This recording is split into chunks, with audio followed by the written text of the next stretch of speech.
Welcome to PMS, pengalaman masa sekolah.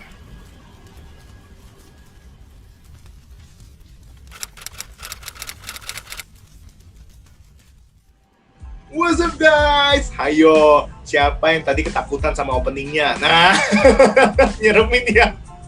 Tapi emang sengaja supaya ada rasa yang mencekam aja gitu ya. Tapi tenang aja teman-teman, ini bukan podcast yang nyeremin, ini nggak ada cerita hantu-hantuan, karena we will be talking about how COVID-19 changed our life. But before we go deeper into the material, asik. Perkenalkan, nama gue adalah Eugene and I will be your host for today's podcast. So let's start with a question. How do you feel about this pandemic? Kesel kah? Bete kah? Mau marah? Gak terima? Intinya kita semua pasti ngerasain hal yang sama. Lontong. Siapa? Ini gue, astaga. Iya siapa? Kan udah settingan di naskah, gimana sih lu?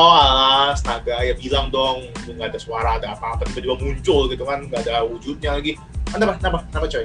Lu ya, kasih pertanyaan tapi ujung-ujungnya begitu pernyataannya. Wah, emang gitu kan? Nih, gua tanya lu ya sekarang ya, gimana perasaan lu di awal pandemi? Iya, bete sih. Nah, ya udah, karena emang pandemi ini udah ngasih setting di kepala kita bahwa negatif. Contohnya di awal pandemi, semua bahan pokok laku habis. Bukan karena pesugihan, bukan karena diskon gede-gedean, tapi gara-gara semua orang panik. Dalam hatinya tuh berjerit-jerit. Aku harus selamat. Aku harus survive. Borong semua barang. Dan akhirnya apa? Inflasi. Saudara-saudara kita yang berkekurangan nggak dapat kebagian, atau bahkan nggak bisa beli. Karena apa? Harganya udah terlalu tinggi atau barangnya udah benar habis. Tetapi tenang, kita nggak akan bahas tentang ekonomi menurun, ya inflasi, saham anjlok, nggak, tenang. Karena gimana ngomongnya? Berat. Dan ini pun nggak sesuai sama judulnya, ya. Iyalah, judul kita aja namanya One Man Power. Nah itu, judul kita itu bukan One Duit Power atau One Economy Power. Dasar mata duitan. Ya tapi kan siapa coba yang nggak butuh duit, ya kan? Kita semua butuh duit, tapi ya udah kita singkirin dulu duit ini. Ya. Karena udah off topik. Jadi apa yang mau lo omongin? Oke. Sebenarnya gue itu pengen fokus ke perubahan pola pikir, pola pandang yang kita alami selama pandemi ini. Karena sadar ya, pasti kita sadar bahwa kita tuh berubah gaya hidup kita.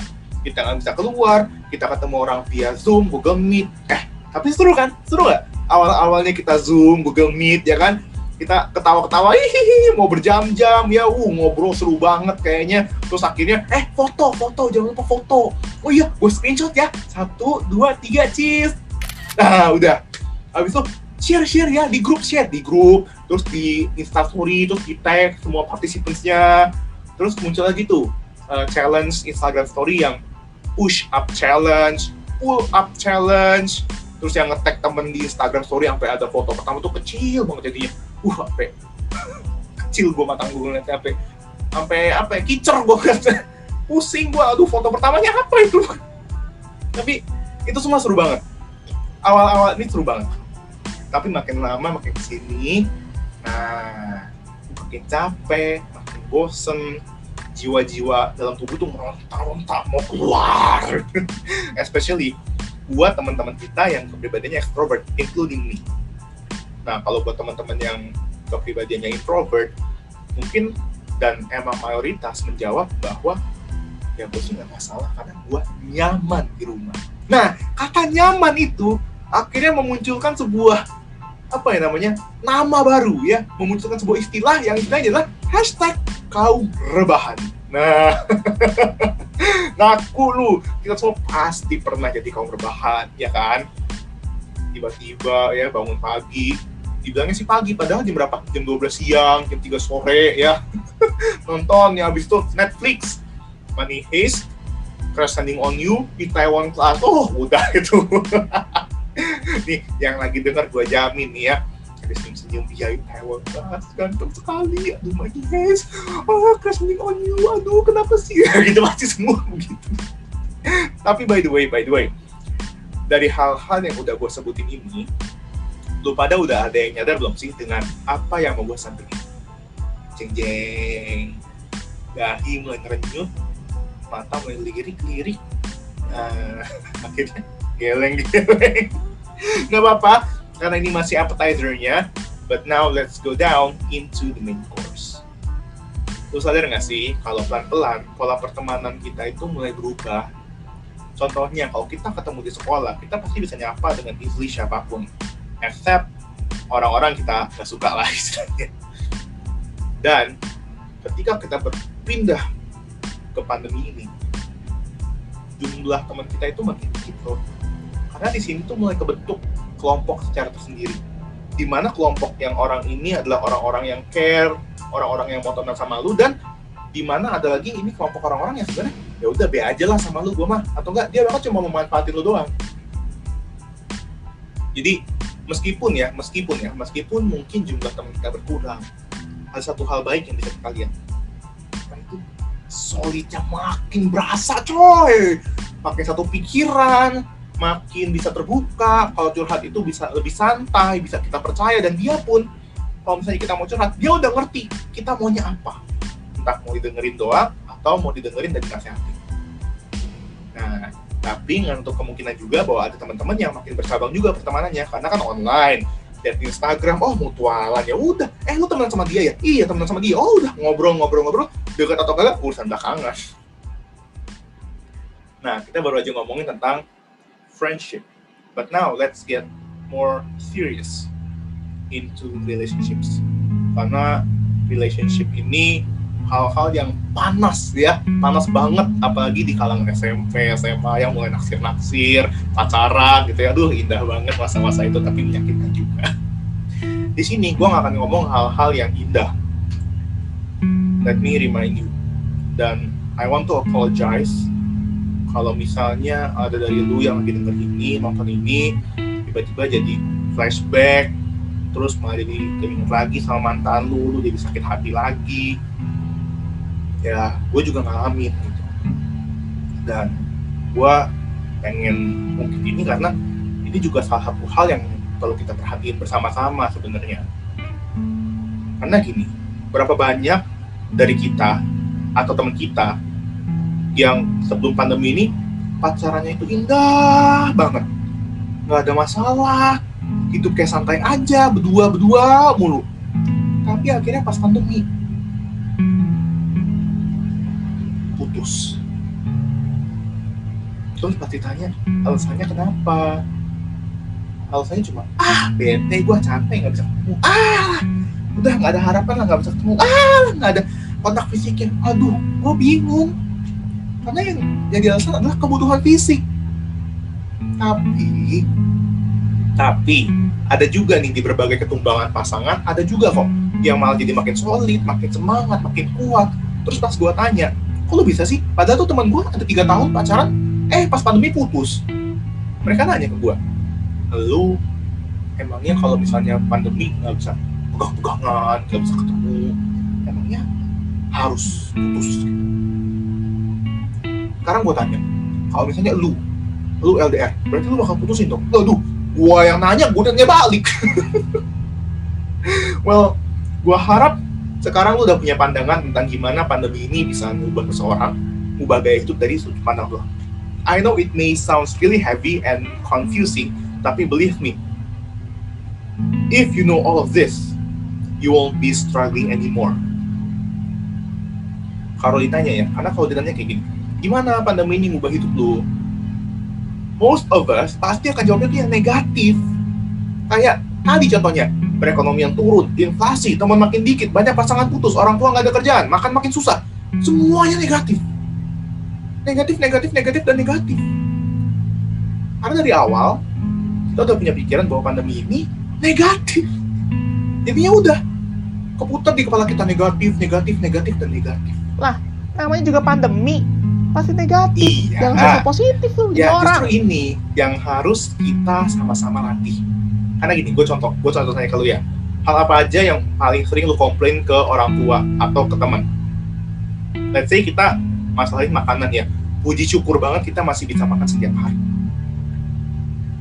Dan atau mungkin kita masih bisa makan tiap hari makanan rumah, tapi makanannya itu aja, itu pun udah puji syukur banget sebenarnya.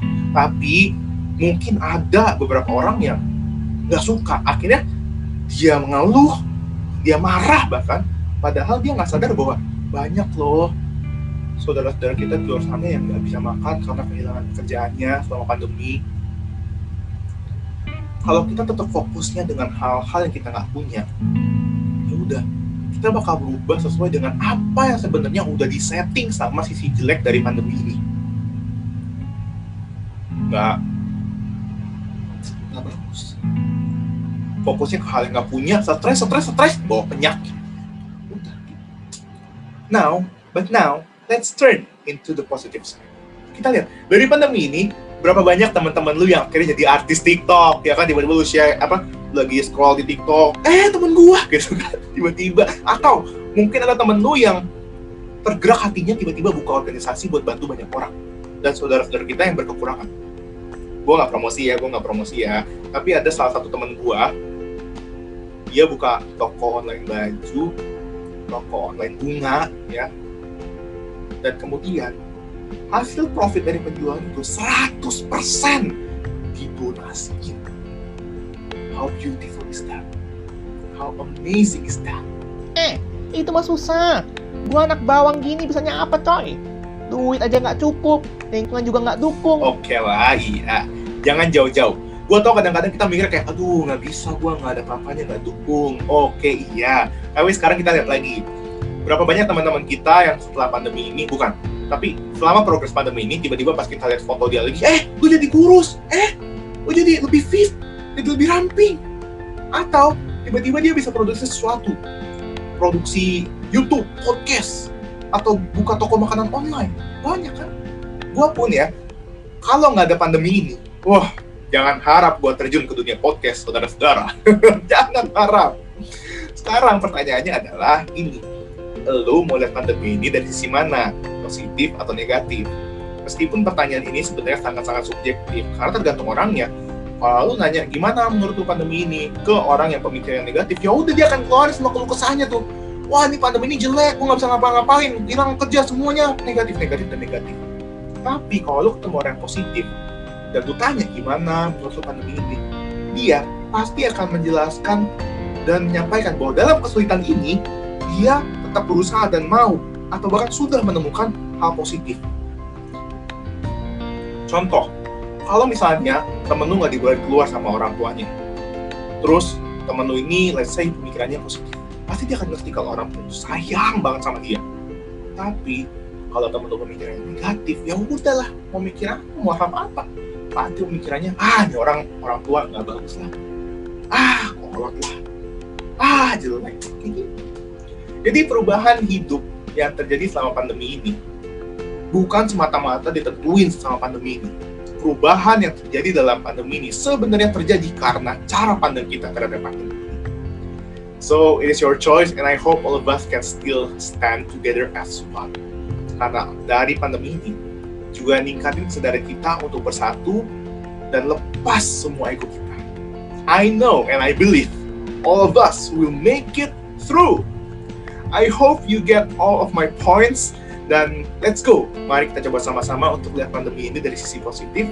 Dan don't forget to share this podcast, because when you share my podcast, you are helping others to become a better person, same as you. Thank you for listening, and I'll see you in the next podcast. Stay safe. Bye-bye. Perubahan yang positif berasal dari pemikiran yang positif. Pemikiran yang positif berasal dari pemilihan pilihan yang positif. Jadi pastikan lu bisa memilih pilihan yang positif, karena gue yakin lu punya kekuatan untuk memilih pilihan yang positif walaupun dalam pandemi seperti ini. Sampai jumpa di episode selanjutnya. Dadah!